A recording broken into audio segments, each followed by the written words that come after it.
joining us tonight. Welcome to a new way of looking at Philadelphia. I hope by the end of the night, you're going to have a fun trip through Philadelphia. You're going to learn things that you haven't heard before, and hopefully you're going to take them home to your family and friends. I wanted to thank HSP for inviting me today. I also want to thank Lee Arnold from HSP, who got me a photo of James Fortin that was the last photo I needed for the book. And unfortunately, it came in the middle of the COVID crisis. But Lee helped me out, and that was great. And I want to thank HSP because I am not the typical person I think would be talking to HSP. I'm a non-academic. I am a college grad at LaSalle University, but I'm an amateur historian, I'm a tour guide, and I'm a very late writer. Well, late as far as writing a book. I'm in my late 70s, and it is the first book I've put out, and it's taken me 11 years to do it. So I'm not likely going to have number 2, but you never know. What can you expect tonight? Well, I can guarantee you that you will learn something that you did not know before about Philadelphia, no matter how educated and experienced you are. Whether you're a historian or a general, just a regular person, you're going to learn things you didn't know before. We're going to talk about new and often unknown Philadelphia stories, and I'm going to tell you one right now because I just learned about it recently, and it's Philadelphia, an early Philadelphia abbreviation that I never knew about. One of the tour guides mentioned it to me at a lecture not too long ago, and I said, well, what is that? Well, I found that it was in vogue before the word Philly as an abbreviation, and I just never noticed it before, but it is on the Liberty Bell, and it's actually on there twice. And I was stunned because I've looked at the Liberty Bell many times, didn't notice the abbreviation. But I'm sure people then, just as now, don't want to write out Philadelphia. I write Phila most of the time with a period. This is what they did. But I found military patches, bottles, advertisements. There's even a law display in Philadelphia that's like 28 feet wide, and it has Philadelphia on it. So it's something I didn't know, and now you know it. I am sorry we can't do this in person, but I will tell you that Zoom is great for getting people out and about that normally wouldn't see programs like this or couldn't do it in bad weather. I want to introduce a book about Philadelphia, and it is like none I have ever seen in any city. And it's from Temple University Press and me. And it's a book I never intended to write. It just became a happy accident. This is the cover of the book, and I will tell you that Temple University Press has been great to work with, and I think they did a beautiful job on this, and I didn't make their life easy because it's a different book. It's 51 short stories about Philadelphia, 51 profiles, if you will, and that makes it a little more difficult to lay out. But they ended up, I think, doing a perfect job. And the cover, it is a paperback, but it's a very durable cover. And I've gotten a lot of compliments on it. So my compliments to TUP. I believe the book is revolutionary in approach, format, and content. And I'll show you what I mean in just a minute. As I said, I've not ever seen anything like it. And I'm honored that these 3 experts have endorsed it. Sam Katz of History Making Productions, Paul Stanke of Preservation Alliance of Greater Philadelphia, and Tim McGrath, a multiple book historian and book author, all looked at the page proofs and endorsed the book. And I appreciate that they did that because I'm an unknown quality. How is it different? Well, it is history for everyone. It is short and sweet and to the point. No story is more than 4 pages long. Who am I to write it? Well, I am an amateur historian. I'm not a PhD. I'm not the Jim Murphy who wrote the award-winning book on the yellow fever epidemic, and I'll touch on that again later. I am what I am. I know a lot about Philly. Nobody knows everything, but I learn something every day I walk out of the house. I am a certified tour guide. As Chris mentioned, I was a writer of a magazine for 9 years, and I've done 2 birthday parties for William Penn, one at Welcome Park and one at City Hall. And I'd love to look for interesting stories, and that's where these came from. A couple nuggets to give you a taste. Who was probably Philadelphia's first nude model? Well, surprisingly, it was Charles Wilson Peale. As you know, in art, there's always been a battle to get a nude model in front of artists so that they can actually do the best possible job of portraying a body.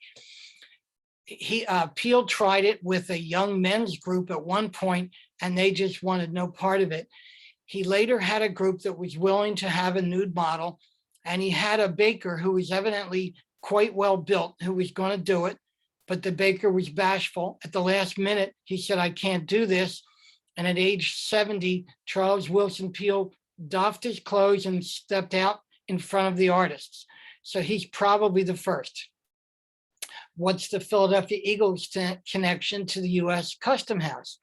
Well, when Bert Bell, who owned the Frankfurt Yellow Jackets and had bought the Eagles franchise, was looking for a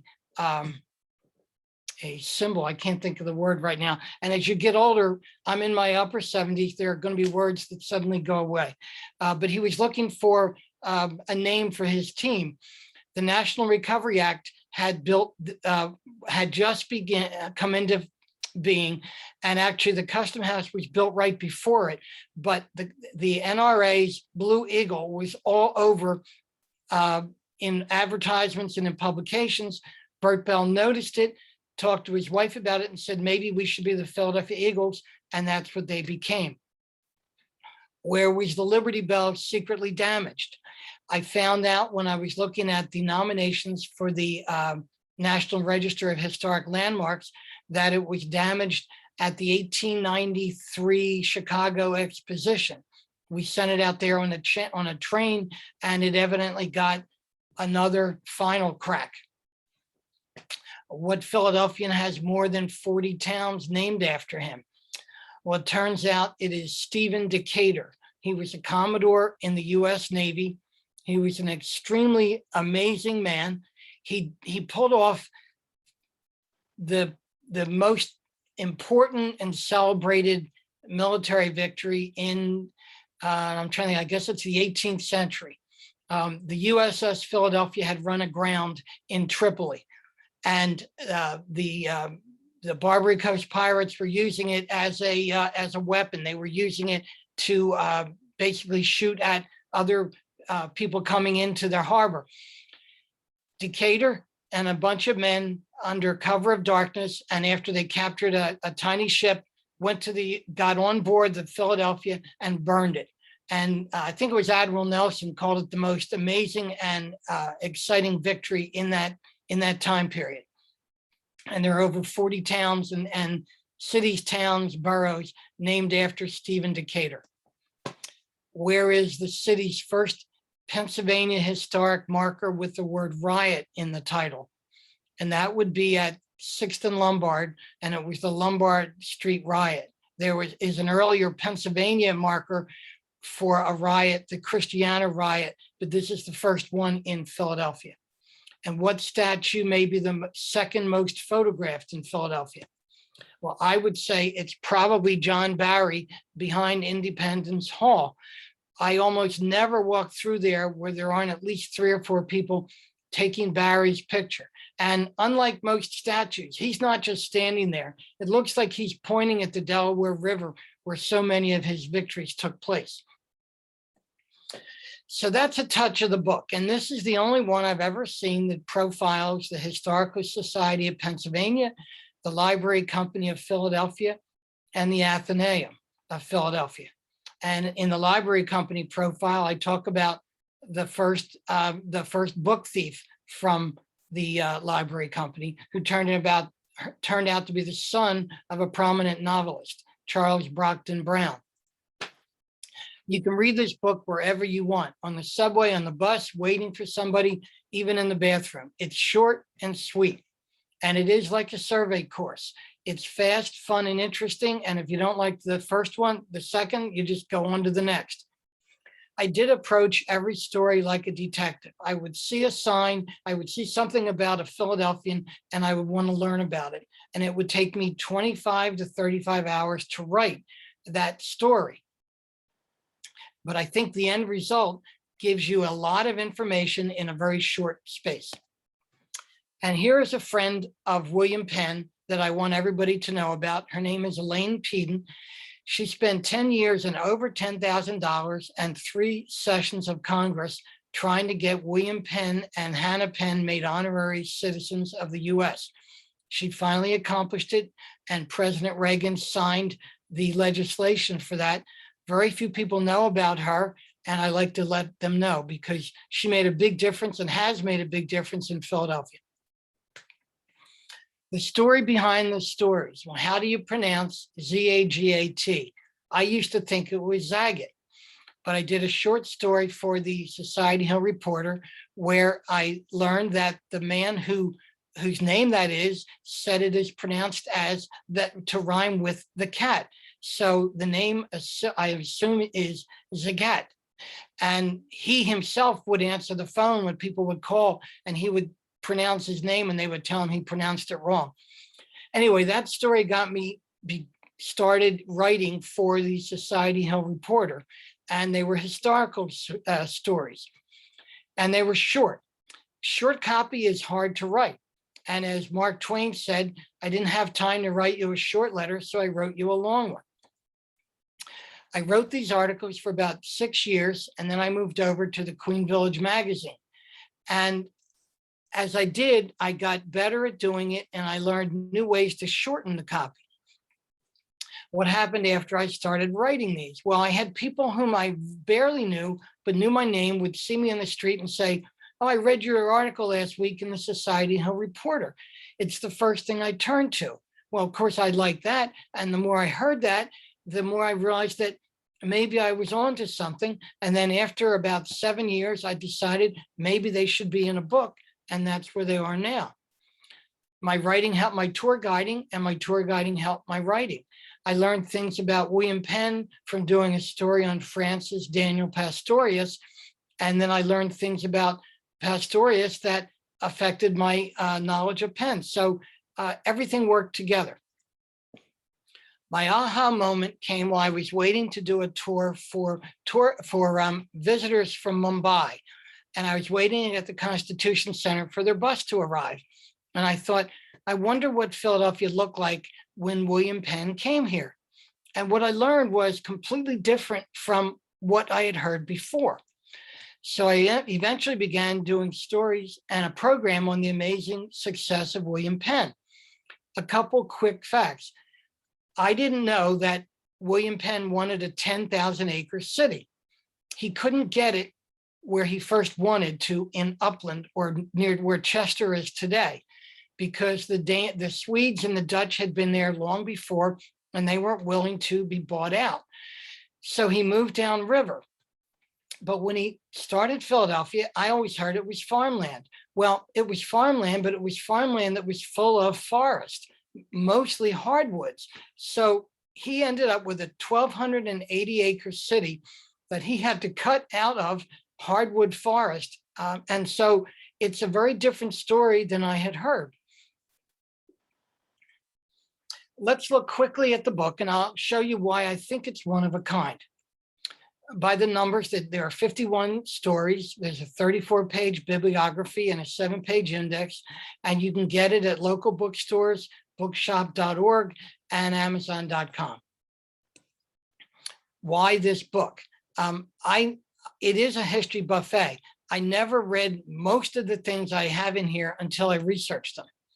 And of course, no book can cover everything about Philadelphia. There are over 300 Pennsylvania historical markers in Philadelphia right now. And that doesn't even include the suburbs. So no one and nobody can know everything about Philadelphia or get everything into one book.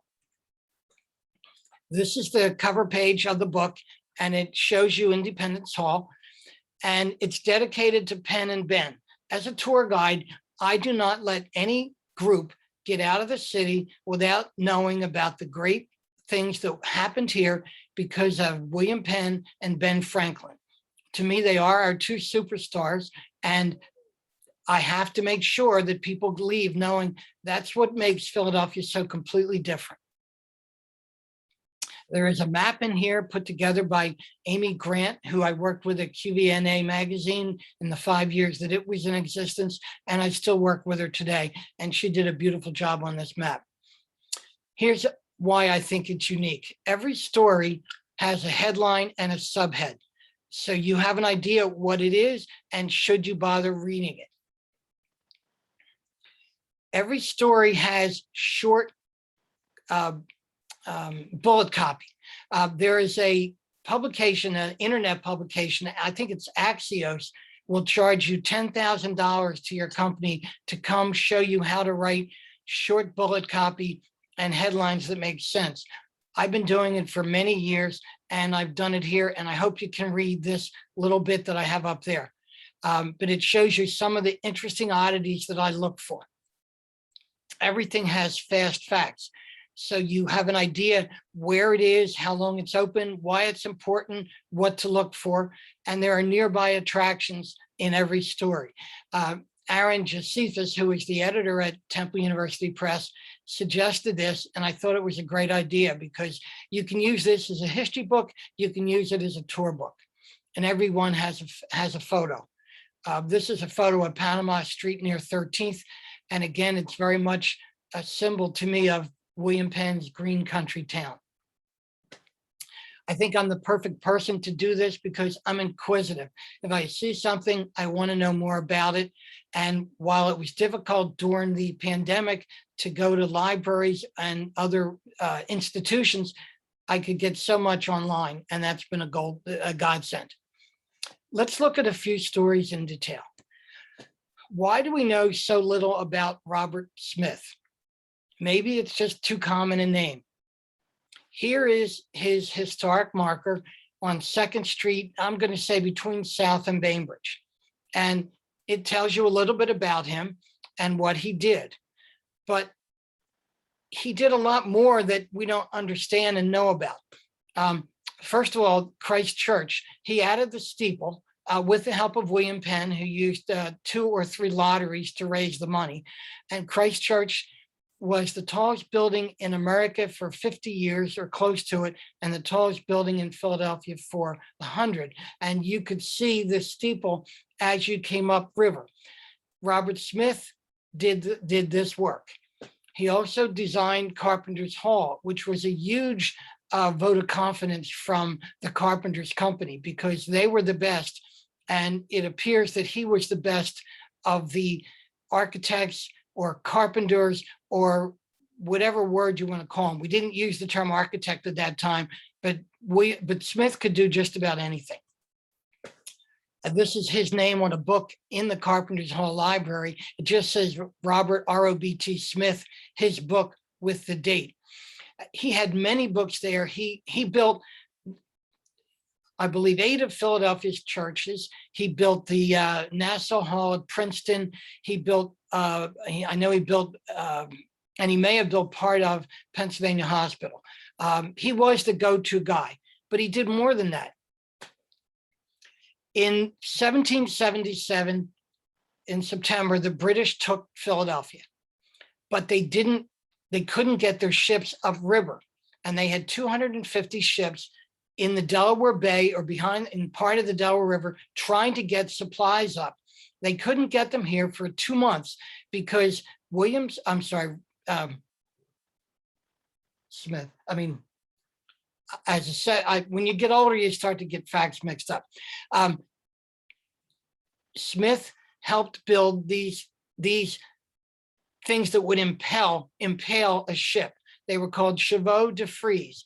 There were over 60 of them. They were put in the Delaware River from quite a distance, and especially near Fort Mifflin and Fort Mercer.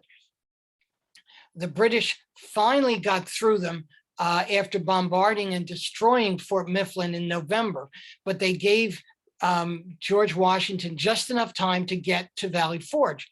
But you can see these things. There were only 10 pilots of all the people that went up the Delaware River knew where they were. So the British had a tough time getting by them. One of their ships was a huge ship that blew up, and you could hear it 80 miles away or 60 miles away. The problem is that Smith spent so much time in the water, both while working with these things and also while building barracks, that he caught pneumonia and died before he ever saw his handiwork work. But he, besides being a great architect, he was obviously a great patriot. Here's another man I want you to know about, the Pirate of Dunkirk.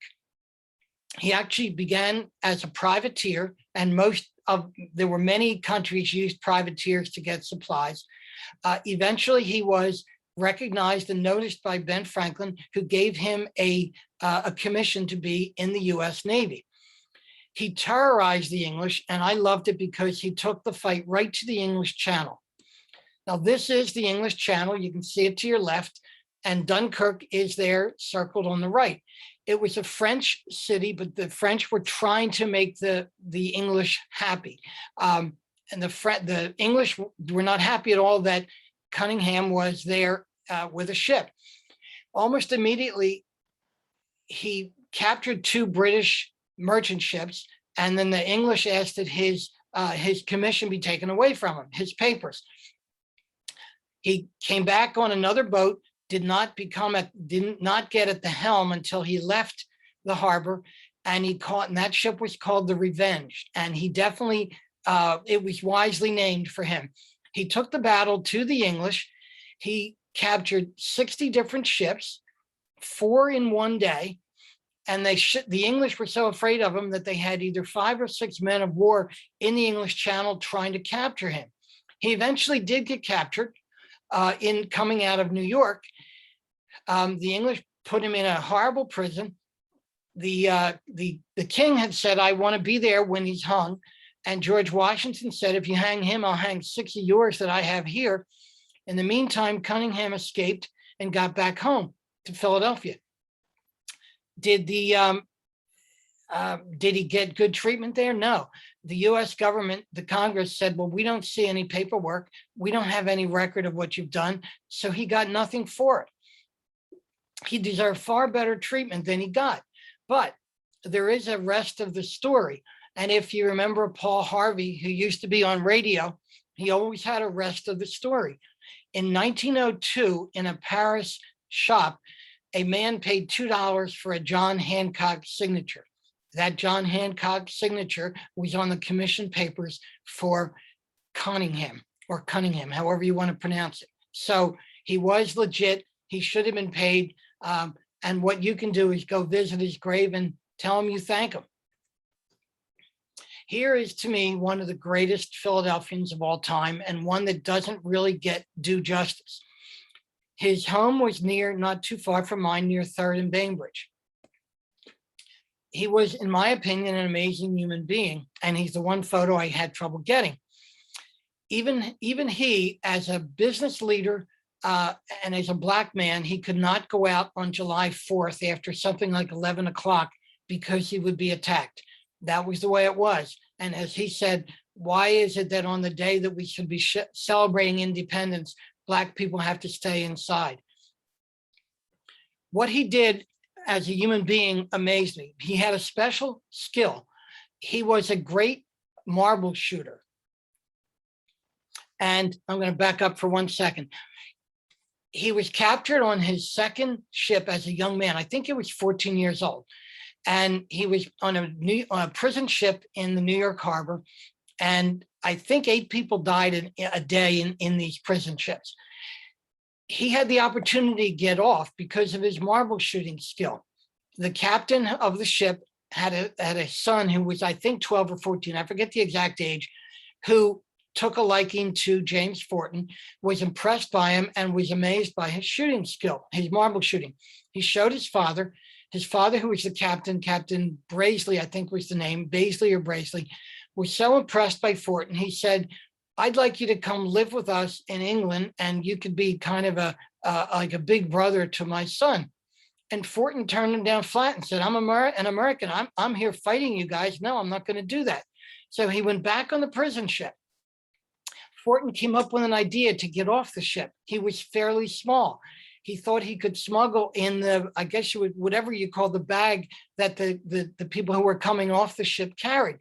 And he arranged to do that. But as he was ready to go, a white boy on the ship needed to get off immediately.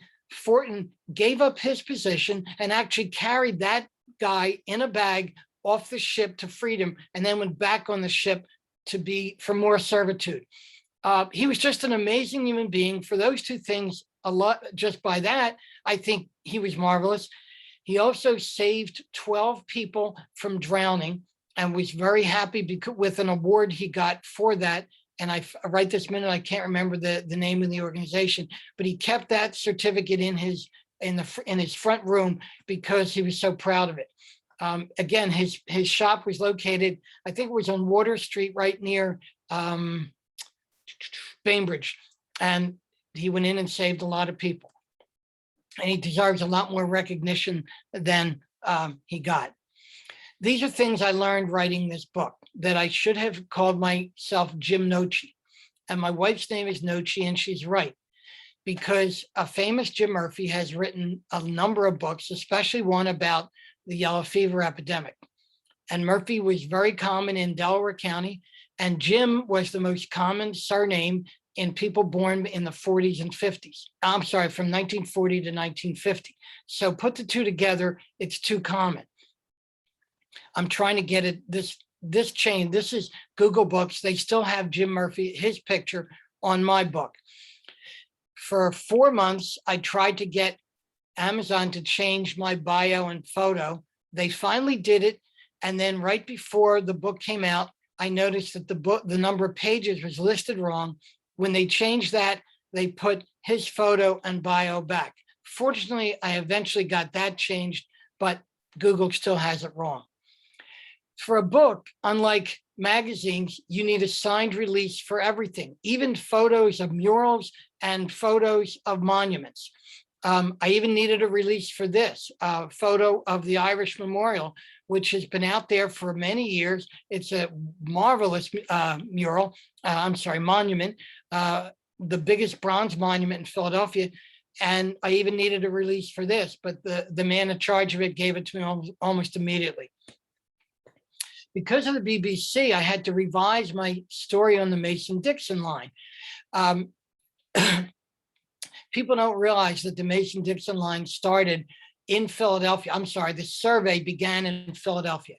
The Mason-Dixon line by an agreement was 15 miles south of the southernmost house in Philadelphia. So for you Philadelphians, that means the north side of what is now South Street, because on the other side of South Street was Southwark. William Penn City was just 2 square miles by 1 square mile. The Mason-Dixon line started here. Oh, sorry about that.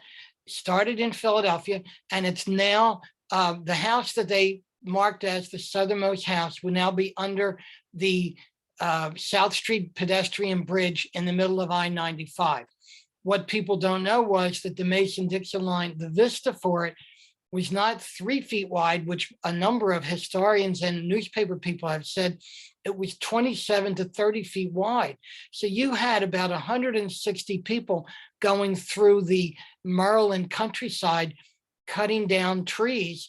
The Pennsylvania countryside, well, it was Pennsylvania, 15 miles south of that was the Maryland border. So it was right on the Maryland-Pennsylvania border, but you had 160 people going through in order to do that job. Villanova site was half right. They did a great job on the Bible riots, but one of the viewer comments said, you never talked about the real villain, Louis C. Levin. I think it's pronounced Levin. And the viewer was right, or the comment was right. They didn't mention him. And he was a character similar to our last president. He didn't like immigrants. He was a powerful speaker. He drew people to him, and he caused the nativist riots in Philadelphia. Here's an extra tip. If you're reading, whether you're reading the book or you want to just read history, one of the when I wrote the story about the Mason-Dixon line, I learned that there was a song by James Taylor and Mark Knopfler, Sailing to Philadelphia, and it's wonderful. I also put in a reference there to Acadian Driftwood by the band. But what made me think of these, I woke up in the middle of the night while proofing the book to a song, and I wrote down the name, The Last Farewell. I didn't even remember what it was. It was a song by Roger Whittaker in the 1970s. And if you play that song, you can feel English battle, the battles between the English and the American sailors going on. The interesting thing about this was it was a big hit for about a year. It wasn't for about 6. A woman from Atlanta heard the song in Canada, asked her husband in Atlanta, who owned a radio station, to play it. And that song, 6 or 7 years later, went #1 in 10 countries in Europe. So you never know what's going to happen, but music will enhance your reading of history. And I've embedded these in a blog on my website, and it's the first or second one there. So if you want to pick up these songs and listen to them and see the videos without having to search for them, just go to the blog. My book includes a lot of well-known sites like Chinatown and hidden in plain sight, things that are hidden in plain sight. If you've never seen this cylinder in front of Thomas Jefferson Medical University off of Walnut Street, and there's also there's another piece of art that I can't remember the name of that has similar unusual sayings on it. The man who did this also did a similar type of thing at the CIA. And I have an answer key, but I can't publish it because the website that owned it doesn't know where it came from. But if you read the book and you see this, or you see this picture and you're interested, email me at jim@realphillyhistory.com and I'll send you what the answer key is.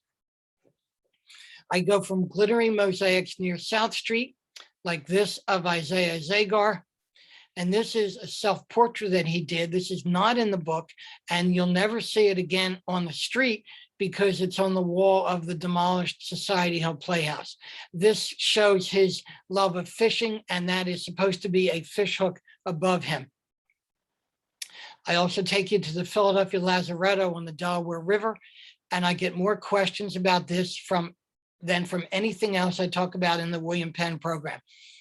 And thanks to Paul Steinke of Preservation Alliance, this building is now being used by Tinicum Township as an office building, and they will be putting a display there. I also talk about where the Acadians lived in Philadelphia on the 500 block of north side of Pine Street, 500 block, to where some people think Evangeline and her lover died. Evangeline was fiction, but a lot of people still come and look for her. And I take you to Fort Mifflin, the fort that saved America and held on long enough to let George Washington get to Valley Forge. And a friend of mine, David R. Schwartz, took this photo for me.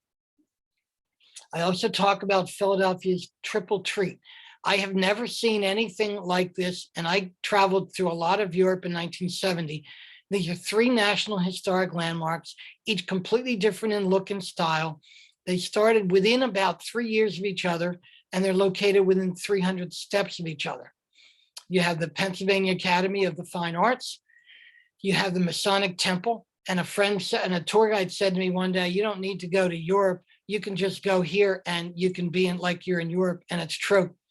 And Philadelphia City Hall, which was designed to be the tallest building in the world when it was started, but by the time it was completed 30 years later, the Eiffel Tower and Washington Monument were bigger, but they're not office buildings, and this is. Here are some not in the book extras. John Adams talks about the election they did among the representatives of the Continental Congress to go to Carpenter's Hall. Well, that's not completely true. A week before John Adams, when he first got here to Philadelphia, he wrote in his diary, I saw today the place where we're going to have the Continental Congress. He went through a sham election 5 or 6 days later, but he knew where he wanted it to be. Boston may well have gotten its idea for the Boston Tea Party from Philadelphia. From this is a broadside that was published in November 16, I believe was the date, of 17, it might be 75.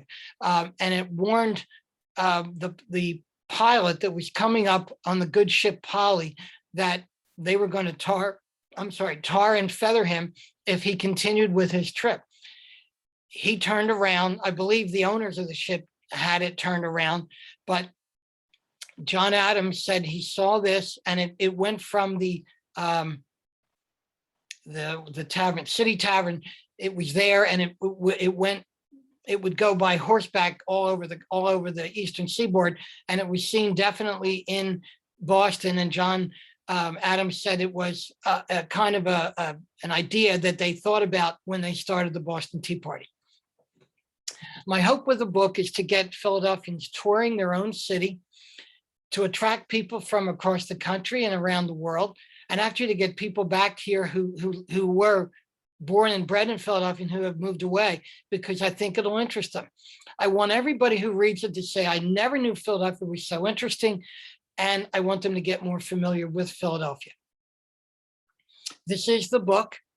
The good news so far, people have liked it. They're ordering multiple copies, and that is music to my ears, and I appreciate it. A number of the local bookshops are out of it right now.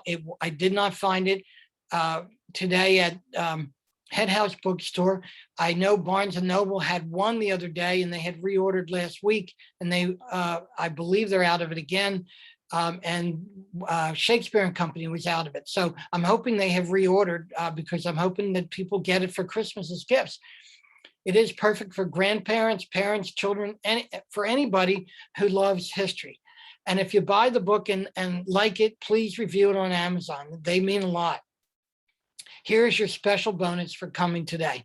It's an easy way to remember Philly streets from Market to South, and it is in the book. I went to the market to buy some chestnuts, changed my mind and bought some walnuts. Chased by a locust, I ran from spruce to pine into a lumber yard. South of it, on a bridge over the water, I saw a girl named Catherine. She was a Christian, and her father was a carpenter in the Washington and Federal Army. So that will give you the main streets for about 13 or 14 blocks south. And it's something I still use today to know where I am. If you have any questions, I'd be more than willing to answer them. You can always email me, and the easy one to remember is jim@realphillyhistory.com. And I also have a short free blog there in case it interests you. This is one of them about why the Mason-Dixon line survey started on South Street. And here is my website, and I thank you for listening. I'm going to stop sharing at this point. Great. Thank you, Jim. That was a lot of fun. I had a lot of good Philly tidbits in there. We do have some questions, actually, one of our audience members, Nick, asked if you're available to work as a research consultant. So I would direct them to email, shoot you an email, and be happy to talk with you then. Be happy. Linda had asked, where is the Irish Memorial? The Irish Memorial right now is right off of 2nd Street at, I'm going to say it's Walnut. Is it Chestnut or Walnut? I believe it's Walnut. If you go over, is it Front Street? Let me think for a second. You know what? It's either Front or 2nd, and it's off toward the river. You have to walk in. There's the Irish Memorial and there's the Scottish Memorial, and you're not far from some of the military memorials. So if you go over here, you know what? I'm gonna take 1 second to get the exact address, because I should know it, but as I said, as you get older, I find some of the facts I lose. It is corner of Front and Chestnut Street. Great. This one you didn't touch on specifically, but I know you had mentioned that you investigated a lot of historical markers and memorials and things, and I know this one is this question is kind of something that historians have debated, but Jan was asking, do we know exactly where Ben Franklin flew the kite, the famous kite experiment? I don't know if you came across that in your research. I've read about it a number of times. I don't think anyone really knows. Some people believe it was up towards Spring Garden Street, and not what some people will tell you it was near the kite sculpture. He did have property up on Spring Garden Street, I believe, but as far as I know, no one really knows for sure. He did want to fly it at Christ Church, and even though he had raised money for 2 or 3 lotteries to fund the steeple, they would not allow him to do it because they didn't want the church to burn down.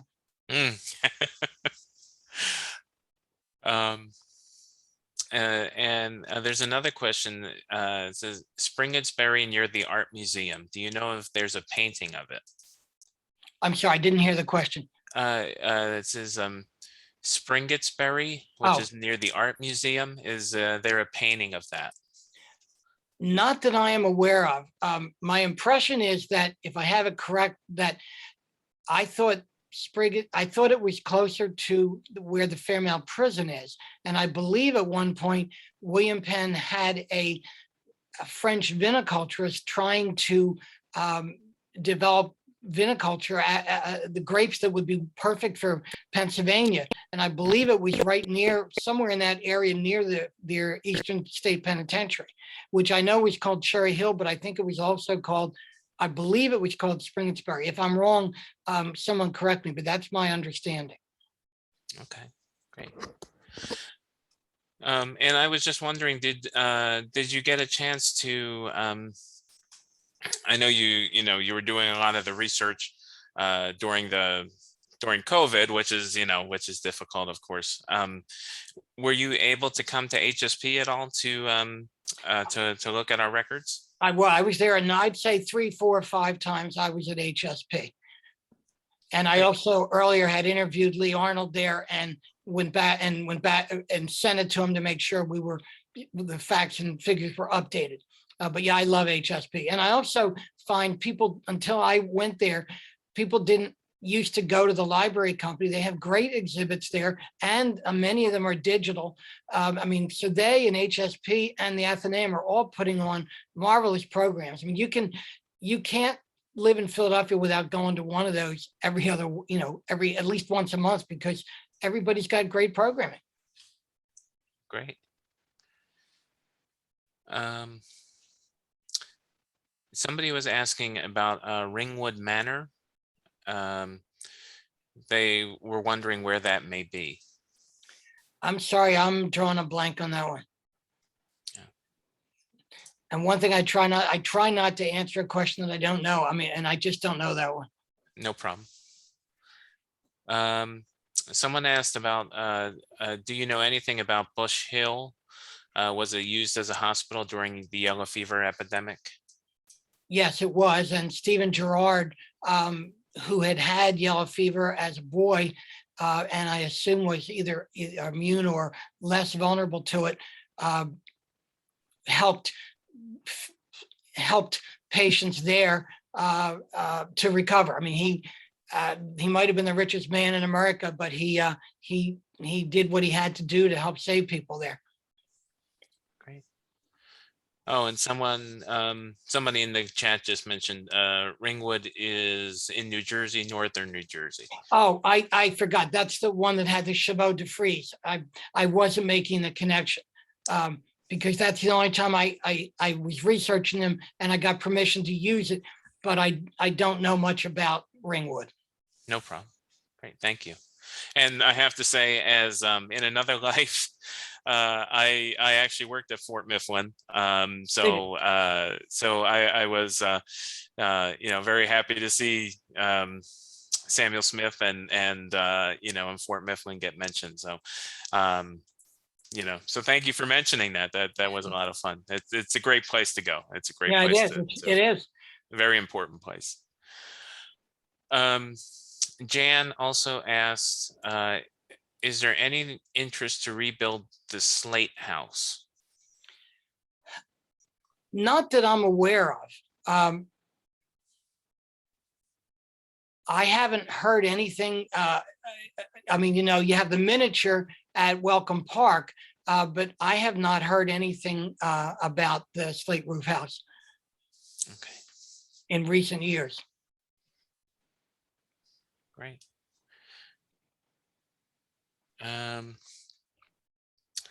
And could you talk about as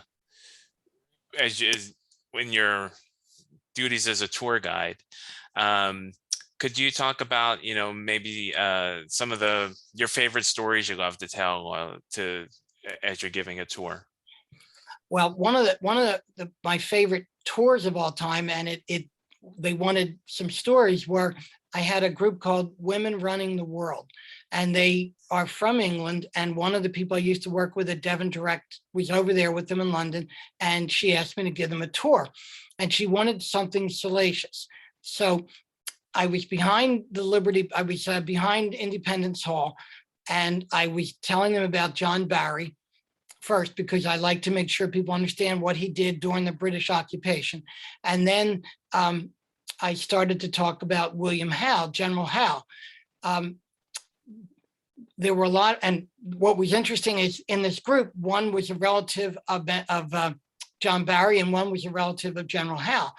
General Howe, when he first took Philadelphia, then the news got to Ben Franklin. Someone said, "Oh, General Howe has taken Philadelphia." And Franklin supposedly said, maybe Philadelphia has taken General Howe.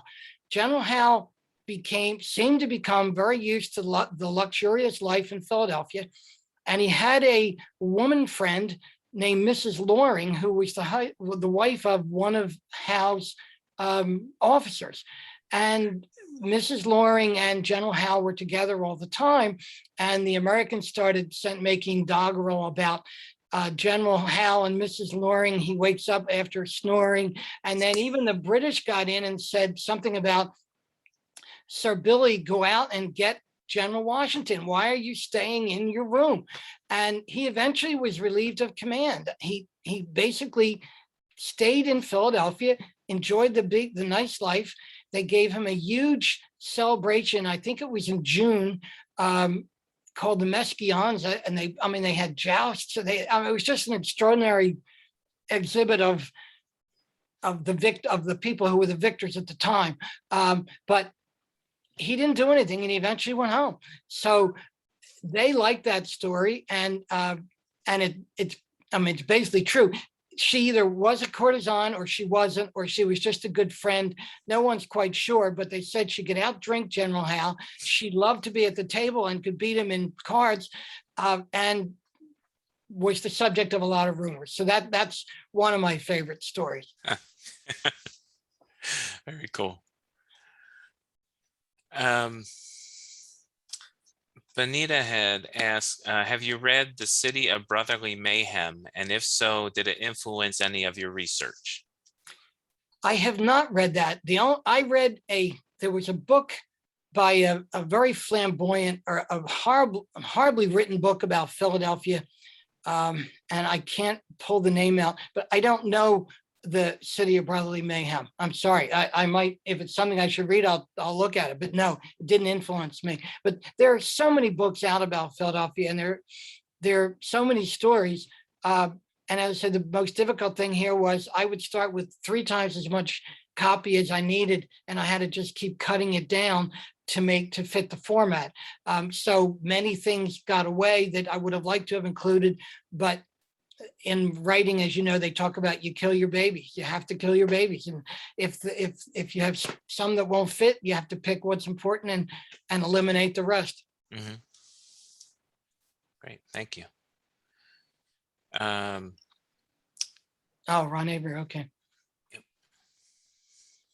um, and I don't know if you're able to answer this, but JC mentions, I just learned that the Iroquois had a huge influence on the creation of our Constitution. Can you comment on this? No, I read it. I do not know. I know a lot of people had a big influence on our Constitution, including William Penn, but I don't know that answer. Sorry. No problem. And Jan was asking, could you, she wants to know, are there any famous Tories that were in Philly? She mentions Peggy Shippen. I know there were a few, but I don't know if you can talk a little bit about that. Yeah, Peggy Shippen was the wife. I think she was wife, at least close friend of Benedict Arnold, and supposedly was the daughter of one of the most important families in Philadelphia. Had an undue influence on Ben Franklin and may have been the prevaricator. And there are stories at, I believe it's at the Powell House, that the ghost of Peggy Shippen still wanders the halls. I knew somebody who lived at the Powell House for about 10 years, and he said there are ghosts walking around some of these old homes. And Peggy Shippen is one that used to show up evidently now and again. Very, very cool. I know, I can also say, there are strange things that happen at Fort Mifflin as well. Oh, that's one of the top places for people to go if they're into what do you call the not the psychic, but the Paranormal, the haunting. paranormal. Yeah. Yeah.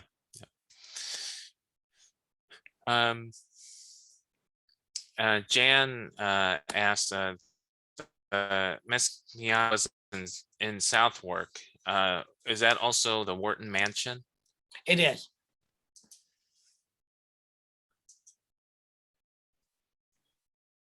Right. And I know we're getting close to 7:30, so JC was asking, can you talk about, he says, what were the lotteries like? I don't know how they did them exactly, but Franklin did lotteries he did lotteries for many things. He did them for Christ Church. He did lotteries to build the Grand Battery down not too far from Christ Church, from Gloria Dei Church. I never saw the physical mechanics, but I know that they were so successful that he bragged at one point that he raised more money for one of these programs than it had taken the New Yorkers and the Bostoners. They had taken like 5 years, and he did it in a year or two. There is the story that Pennsylvania Hospital couldn't get moving at all, and Mr. Bond or Dr. Bond was told you have to go to Franklin, and as soon as you went to Franklin made it happen. I don't think anybody felt they could do it without Franklin, but he would do it. He was successful. He was an enormously successful fundraiser. Great. And I think so. We'll end with this one. Somebody asked, speaking of ghosts, have you seen any ghosts on your tours? I have not, but one of the weirdest things happened to me though is I was doing a story on the Lazaretto, which is the oldest quarantine station in the Western Hemisphere. And I was doing a story for a magazine, and I wanted to get down and check to make sure what was still open and what wasn't. And I got bitten by the biggest mosquito I ever saw. And I thought, if I get some weird disease because I took the extra effort to come down here in person, I am going to be so mad. Well, hopefully everything was okay. It was. I'm still here.